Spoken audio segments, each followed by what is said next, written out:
Well, here's the first part of a multi-series video that I'd like to do on restoration of these old firearms. Now, I know there's a lot of other videos out there, and you're going to see videos that look aged, meaning the piece itself in there. This is definitely not permanently aged for a video or any kind of dramatic type look. This is a G43 made in 1943 by the German military. This was found in a shed that was being knocked down. Now, I'm going to get you in here a little closer, but from an outside look, this is the side that was facing down towards the dirt or stone or something that it was laying on. This side of the stock is really in bad shape. You can notice the saw cut through the bottom, and you'll see the top handguard is split down the center. But I wanted you to get an overall look of the general condition of this piece. The point of what we're doing here is we're going to show you how you can take rusted metal, damaged wood, and restore these. You can bring these back. There are pieces that are available. There's wood that's available. There's spring kits. There's parts and pieces that you can still get for these. We're going to show you a step-by-step process in a multi-part video series here on how to very simply, cheaply, and easily restore these old firearms. Now, this method can be used for other metal and wood besides firearms. We're just using this today as what you can do in a series of steps and methods to get a desired overall look. Okay, here we are at a little closer look up of what we got here. This is the same side that you were looking at before. I want to bring you in a little closer so you can see the overall condition of this wood. And like I said before, this is the side that was laying down towards the dirt. It is a laminate wood, meaning this isn't solid piece of walnut or birch, but it is pressured together in a multi-layer, grouping of fibers. So when this gets wet and all the moisture comes out of it, they tend to split and crack. So as you see towards the bottom, that's where you're going to get separation. Now, there really isn't too much we can do to bring that back without filling that back in with a resin or epoxy. So on the other side, that was face up, the wood's in a little better condition, but you still have many, many cracks. So as we travel down this, you're going to see this is a stamped aluminum, and we're going to show you how to get the rust off of that, as well as steel. So these pieces are cast steel, and the same process is to get that rust off as everything else, but you're going to get a different result in the end, depending on how much pitting is in that metal or how deep that rust really sits onto that is how much time we're going to take to really get that out. I'll try to keep you in focus. As we go across the top, you'll see the handguard is split. So we'll just take that piece and set it down. But you have your gas piston and system underneath in your barrel. So I can see some pitting that's in the barrel, specifically right here, where those spots are a little darker. So as the rust comes off, we're going to watch those and see how bad they really are. But the real damage is kind of up here. Obviously, there's not much we can do with this. I'm going to see how well we can recover this wood before we throw it away. Because on all these German guns, they're numbered. I don't know if you can make it out, but there's a number right here, and it does match. So all the numbers on the outside that I can see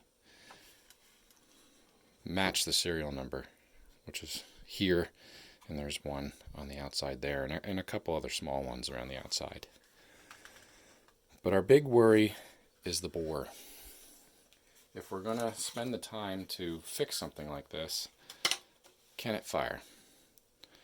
So when we look at the barrel, the outside here, to me, really isn't too bad.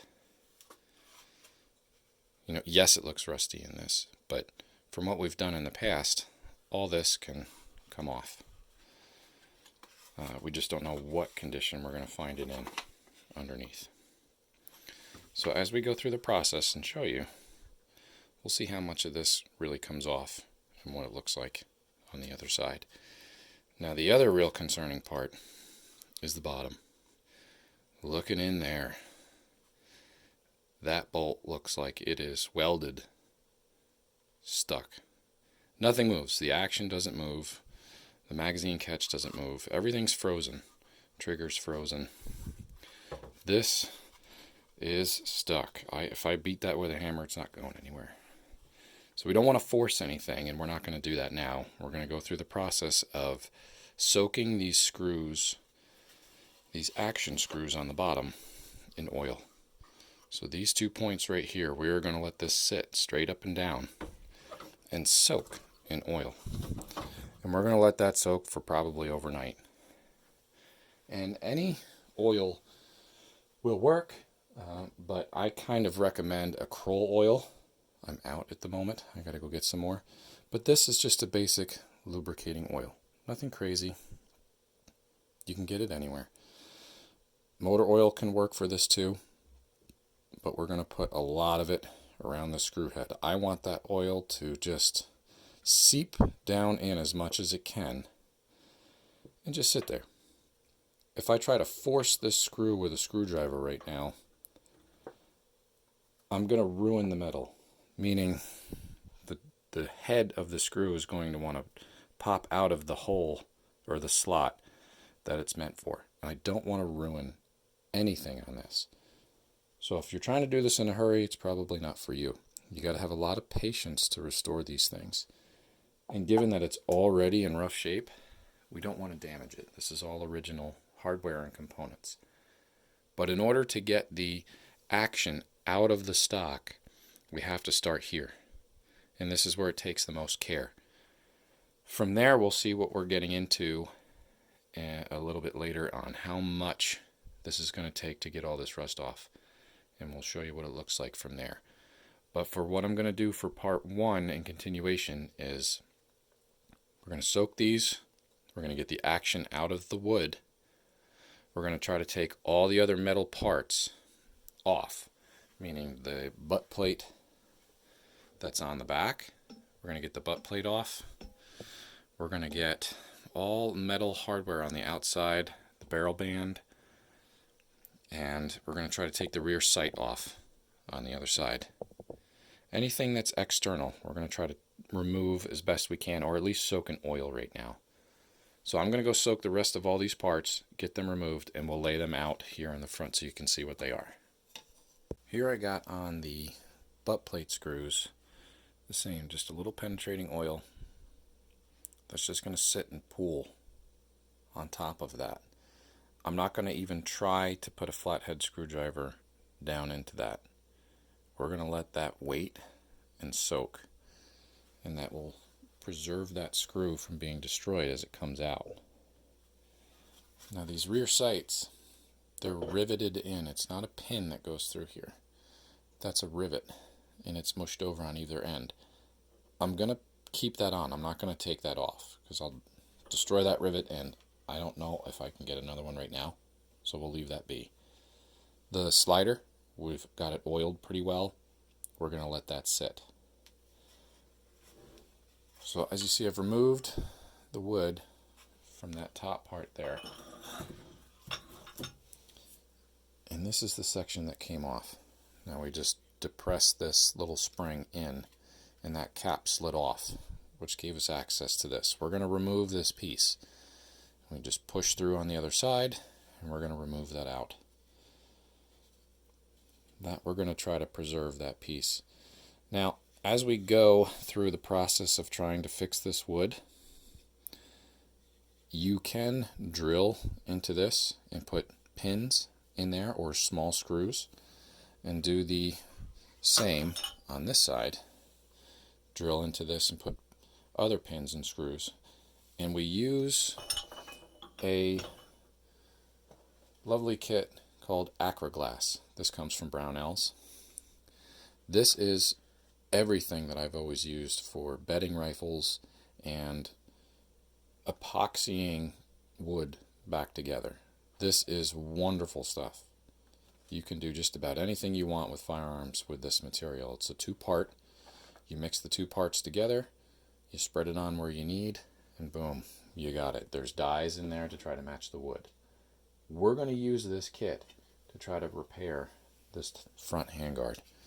As you see, it is split. But as rough as it may look now, this can be saved, this piece. So if we can do that, that's one less piece we got to look for. And we want to keep this as original as we possibly can. So we're going to go through the process of cleaning this up, getting it re-oiled and stained, and back together again.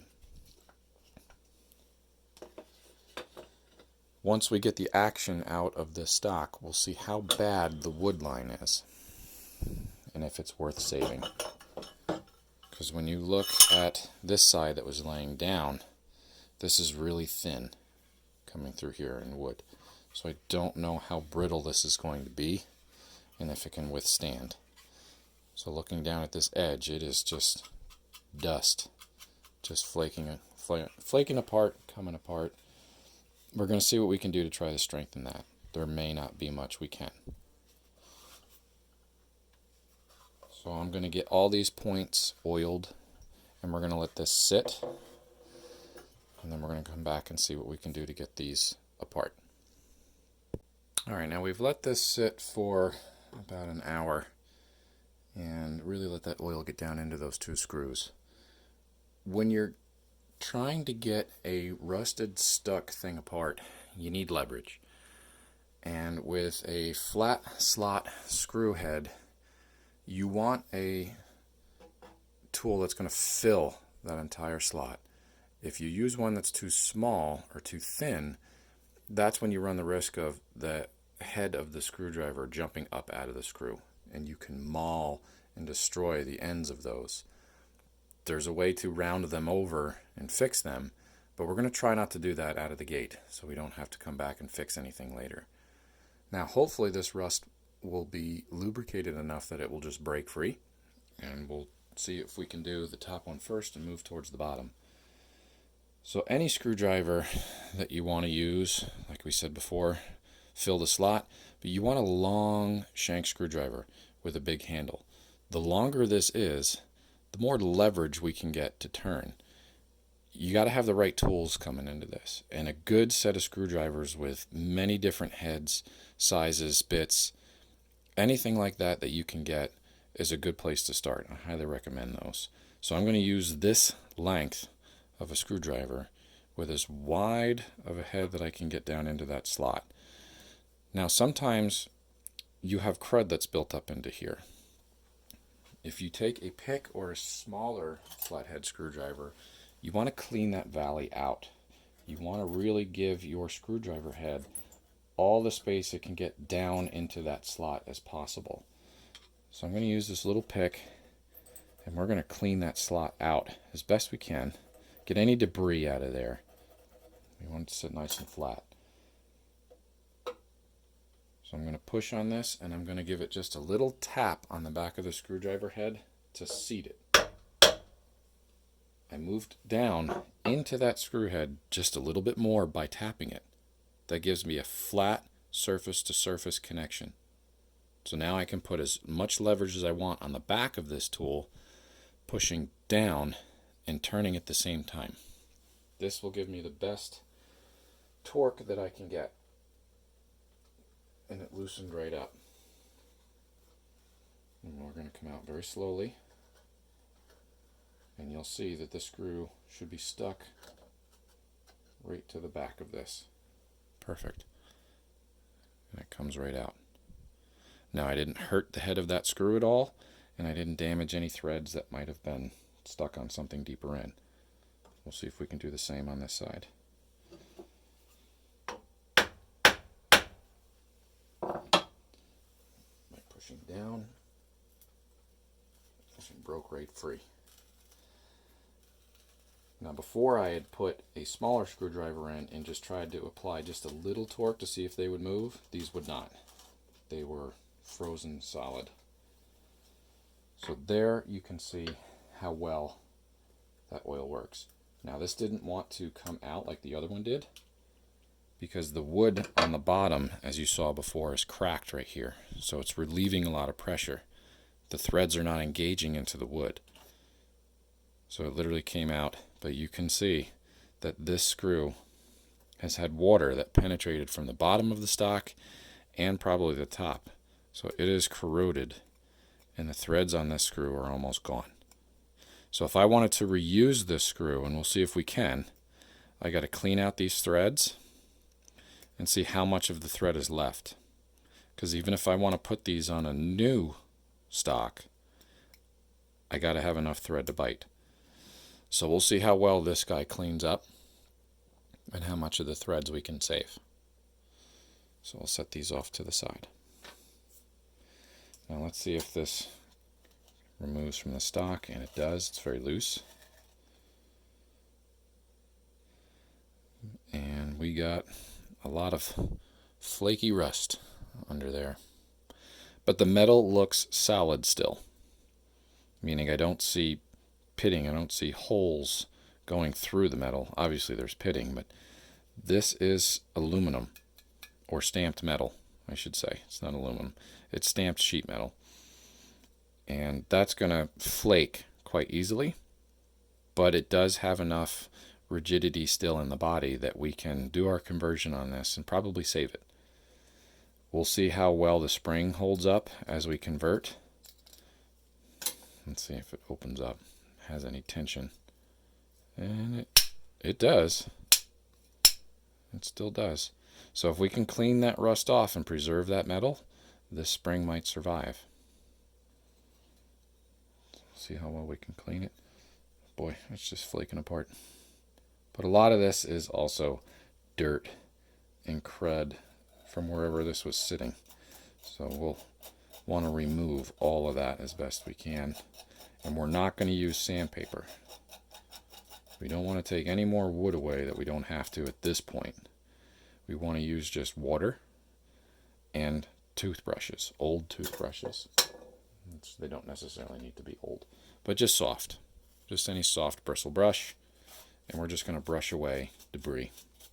We want to see how much of this wood is left, and if any repair work, what we got to do. So if you see cracks in here, this is where we would want to use our Aquaglass that we showed before and epoxy down into that. Because it's laminate wood, it wants to split apart all over the place. We would want to fill those back in.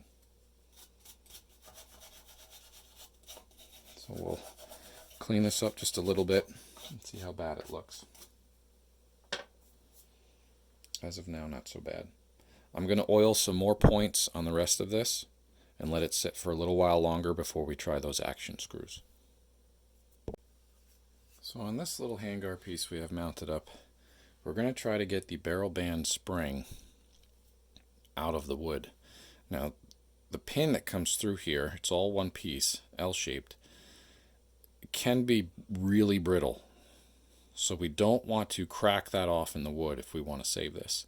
So we have to use a punch that is the same size as the pin. Now the hole on this wood is quite large due to swelling. So this kind of will swim around. We want to keep a very steady, straight approach to this pin. We don't want to come at an angle. And we're going to very lightly tap. Now, I don't have any oil in the wood because the wood would just absorb the oil at this point.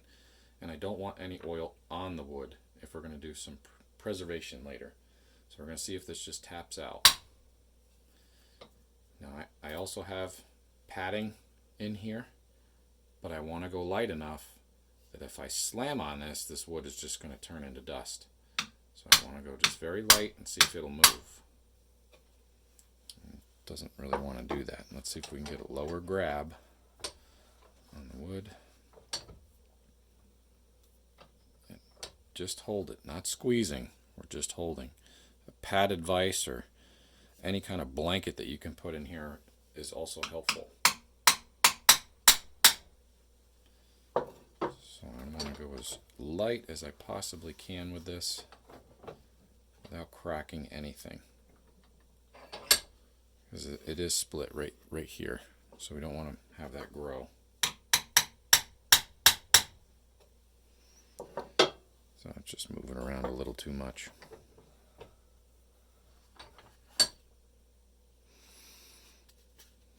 So we may have to oil this a little bit, or see if we can work it out with some lighter tools. It does feel like it's moving around quite a bit, but I don't want to rip the wood.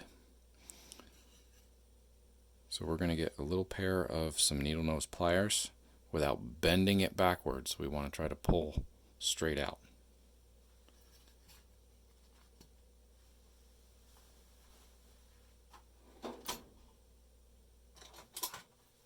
Actually, I'm going to change from the needle nose and use a little bit flatter.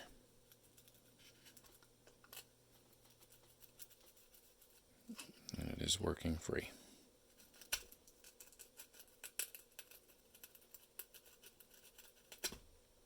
Okay, we got it. So we'll set the wood down. And in here, you can see the shape of that spring. See how you can... It's an odd shape. So we didn't... If we hit this too hard from this side, it can crack right through these little pieces. So this is a good candidate to preserve, and we should be able to save this piece. So we'll set it on the side pile with all our other metal bits. Alright, we've let this sit for another, let's say, hour and a half, I think, of just soaking down in. I've seen a lot of the oil that was pooling on top of these screws go down inside. There's no longer a pool here. So now what we want to do is the same that we did on those butt plate screws, is I'm going to put the blade flat into the bottom. And I'm feeling grit. So I'm going to try to just see if I can scrub some out and get a nice flat surface. And I'm going to use my hammer to just tap, make sure I can seat.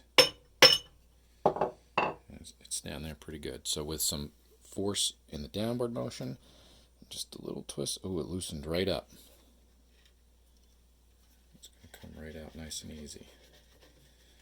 Perfect. Before, that wouldn't do a thing. And the threads look pretty decent, not too bad. As you can see on the head of this, meaning right here, it's got a big taper. So that we was able to allow the oil to just run right through these little captured slots and down that shaft. I'm seeing oil all the way down into the threads here. And that's what we wanted. That was the goal. We want to get the oil down into those threads so it will release and lubricate on its way out. There's not as much grit in that one. And the slot is a little bigger. I got a little wobble on this screw, so I'm a little worried this may not be the right one. But with downward force, slowly it released. Okay, perfect. Perfect. I'm going to go real slow because there is grit in those threads. You can feel it. I want to protect the thread in there because I don't have a tap to redo them.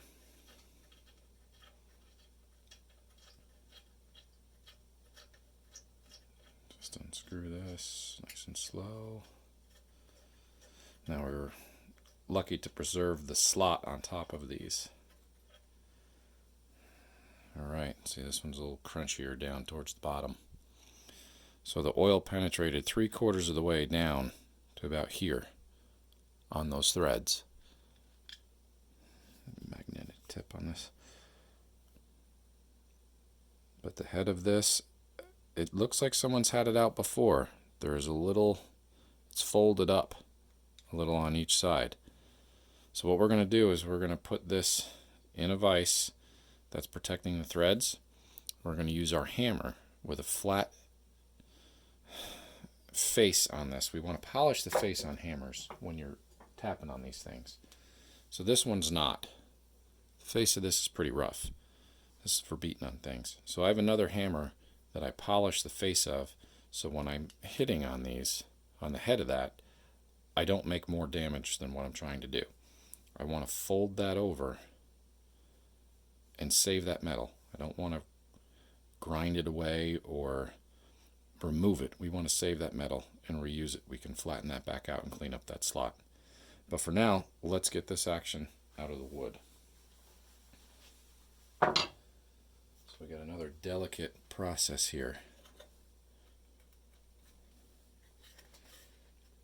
which may or may not need a lot more oil. So this piece on the bottom, this trigger guard piece, is separate. And we want to be very careful in how we try to remove that, because I'm sure it's stuck to the wood. So we just want to do little movements back and forth to see if it'll free up. And if not, we'll just dump more oil on it and wait a little longer.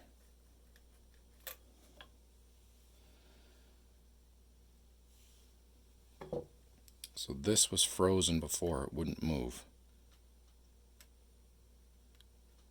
Now, oh, sprung right back. Wow, she came right back around. So we don't want to pry really hard on this. We want to go really soft and really light to see if we can just loosen things up. Don't force anything that doesn't want to go.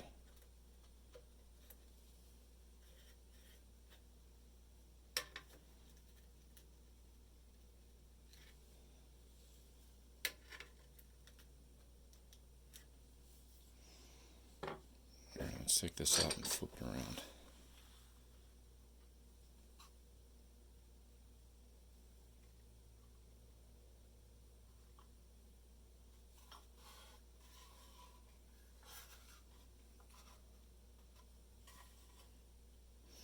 Everything's still really tight in the wood, which is good.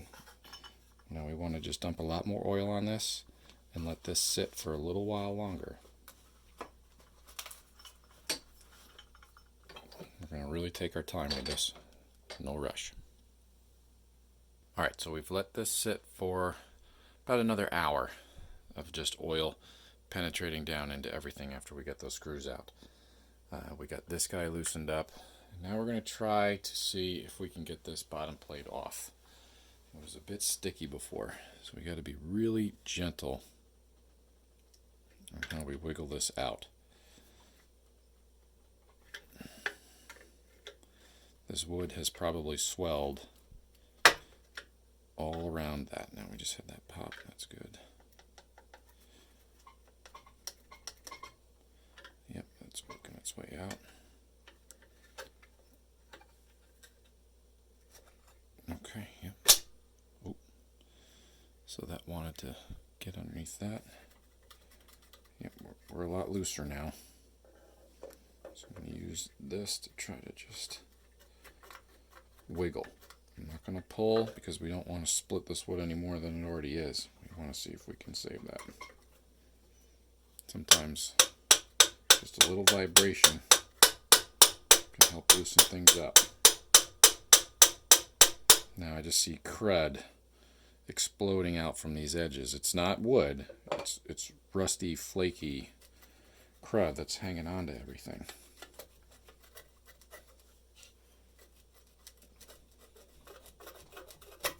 Oh, there we go, we got it. Yeah, so as you can see, the inside of that is just grody. So the amount of buildup of flake rust around this turret was just down in there getting stuck. So now we have our firing mechanism exposed. We're going to set this off to the side. We're going to get a little toothbrush. We're going to start brushing things out. Boy, is it flaky. So I'm seeing the hammer spring and return spring that looks like it's been at the bottom of the ocean for a long time. There's just all sorts of debris in here. Now there still is a possibility that these springs can come back around, but as it looks right now, don't know. There's a lot of small springs in this gun, so we have to get all this debris and crud off of them first before we can even analyze anything. So underneath this line, so far, this wood is looking better. It's actually improving the deeper in we go. So now what we want to do is see if we can get the remainder of this action down out of the wood. Drop it below. The vise is holding everything together right now. But before I do that, I want to make sure that this metal isn't just completely flaked and bonded to the wood. So we're going to use different oil now. You don't have to. You can continue to use the same oil. I just have this, so that's why I'm going to use it. I don't think you can even get it anymore. It's called Miltech.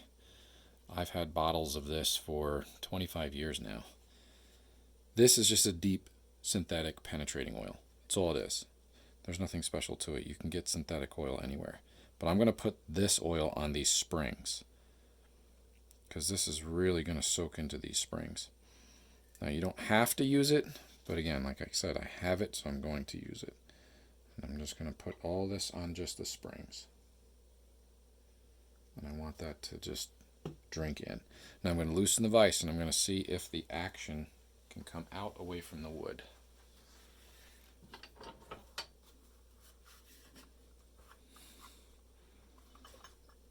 It doesn't want to go.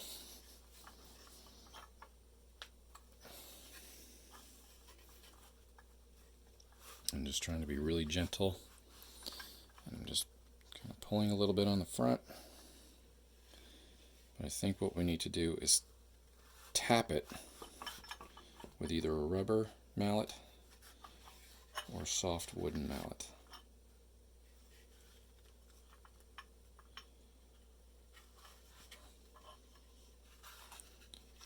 So I'm going to take my pads out, and I'm going to try to grab just the metal.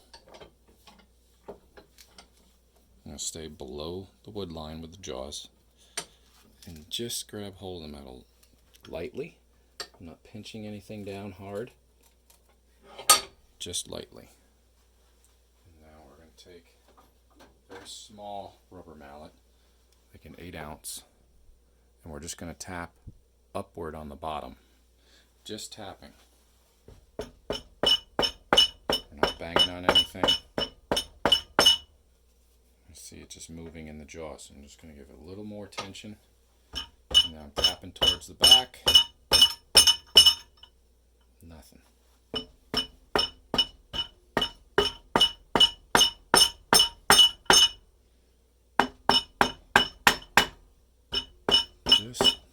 Just tapping. I'm not beating on anything.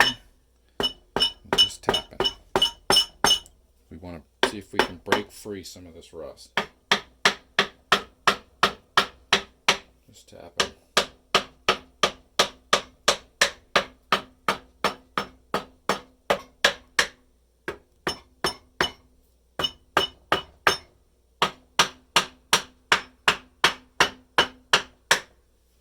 I'm going to tap from the bottom again.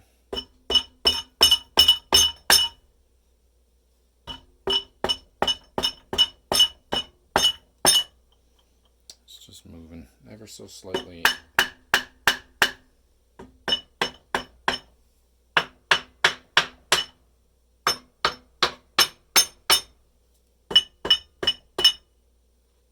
We get the trigger to move a little bit.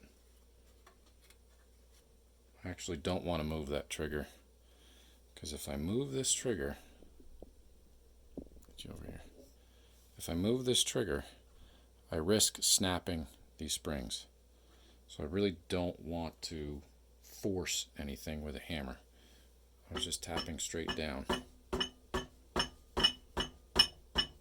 just to kind of loosen up some of this rust.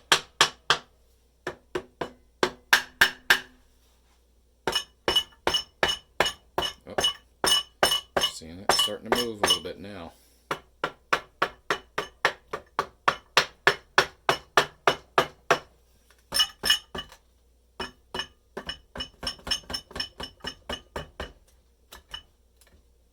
Okay, so the wood is, I'm feeling it really loosen up now. So I want to re-grab that metal just a little bit. There we go. Man, look at all that crud. Whew, just sat there. So now we can look down inside of this and see how bad this wood really is. Again, this was the side that was laying down, and it's really dry and flaky. The inside is pretty dry and flaky. But this side seems really strong. And I got a stock bolt here that we're going to try to get out. I've already oiled the other side and it's soaked in, but the wood absorbed most of that oil. We're going to see if we can get this out and bang it back through the other side. Because part of our preservation is we have to take all metal out of here. But looking at the wood, back here is really not so bad on this side. Towards the bottom we have that crack, but we can fill it. So let's see if I can get some of that serial number in here.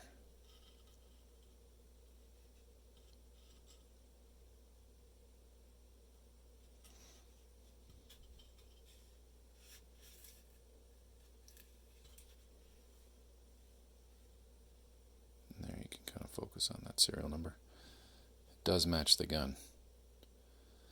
So I'm wondering if we go through the restoration process, when we reapply oil, if we'll see those really pop back up. Sometimes they do.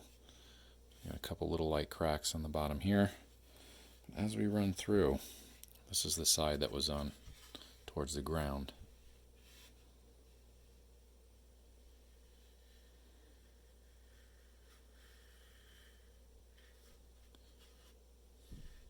I kind of wish they cut that straight.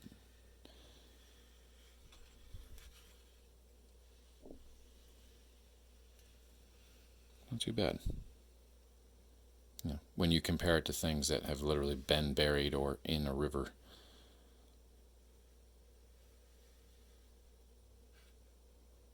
Let's see what we can do. So I'm going to get my little toothbrush out. We're going to scrub all this debris out, get all the rust flakes out of there, and then we'll set this off to the side and try to work on that recoil lug there, or stock lug. This is your stock lug. This is actually a lug that held in your cleaning rod. So the cleaning rod came in from the top, that's threaded in there, and you would screw your cleaning rod, and that's what would capture it. We're going to get that out too. All right, we'll set that off to the side into our other wood fragments. And now we got, whoa. So there's a lot of pins that go through here that hold everything in. We're not ready to take any of that out right now. We're going to use the toothbrush, just brushing things away, and see what we can find. We want to just remove as much of this as we can. We want to expose and get whatever wood fibers and other worldly life out of here. Get it off to the side.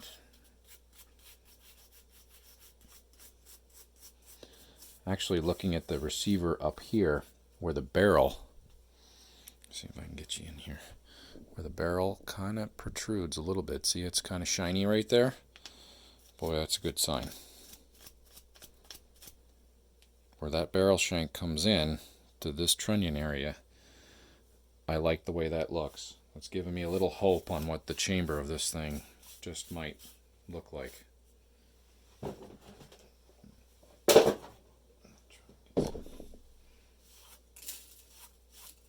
Rush it into something here. Well, that's what vacuums are for. Just vacuum everything up. lot of this is coming right off, just brushing right off.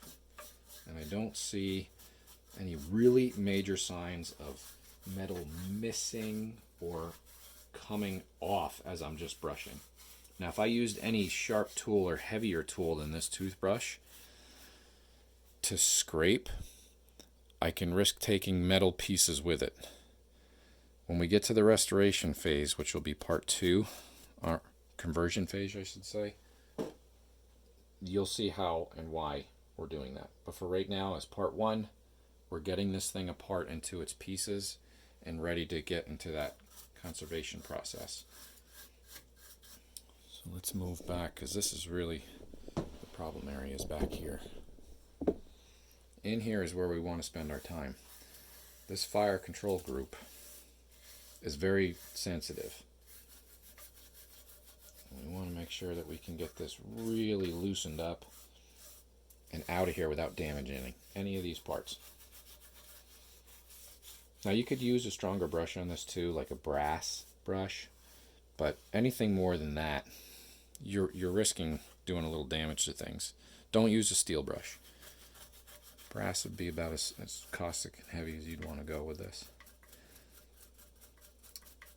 Another great thing is Q-tips. Get it. Giant box of Q-tips. Always have something like that sitting around. Use them up. Get down in there, especially in your hard to reach areas. They work really well.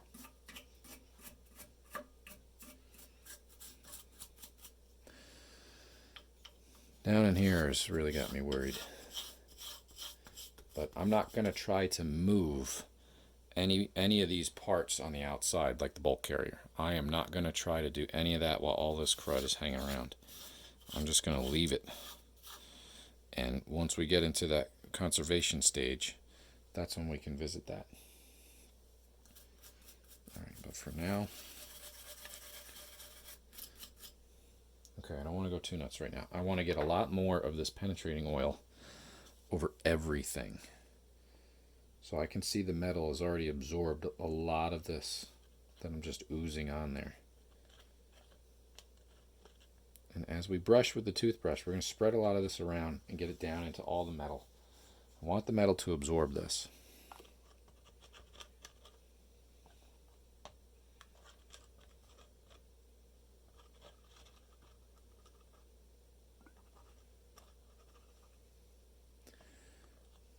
And I can kind of see the big mainspring down there. And it's looking really crusty too. It's probably no doubt we'll change the springs. They're very soft and brittle metal, and they're not going to hold up to a whole lot. Now with all that on there, we'll spread it around with a toothbrush.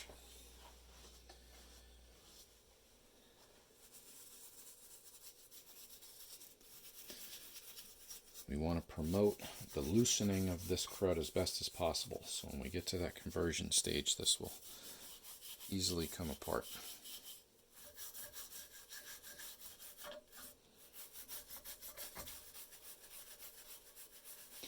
Now before we do any of the conserving part, I want this to sit overnight.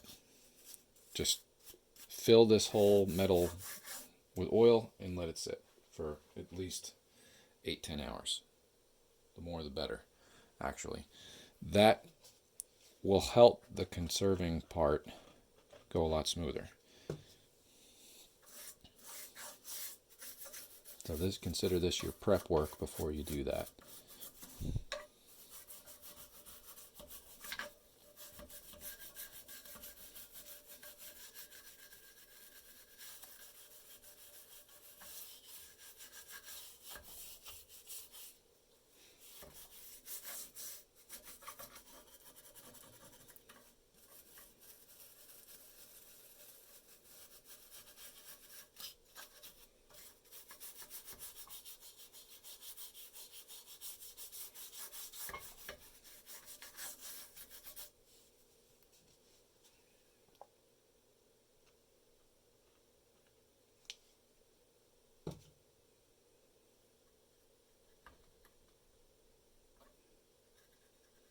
things are moving a lot easier now.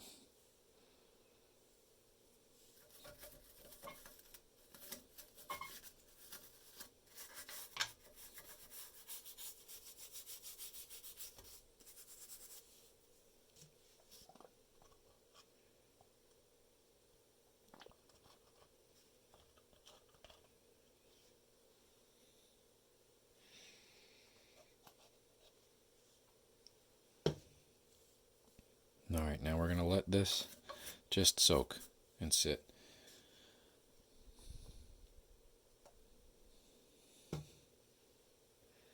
So this will be the end of part 1. We've gotten everything out of its wood. We've gotten the action exposed. We're applying as much oil as we can to just sit and loosen up some parts. And from there, part 2 will be the start of conserving this metal in that process there.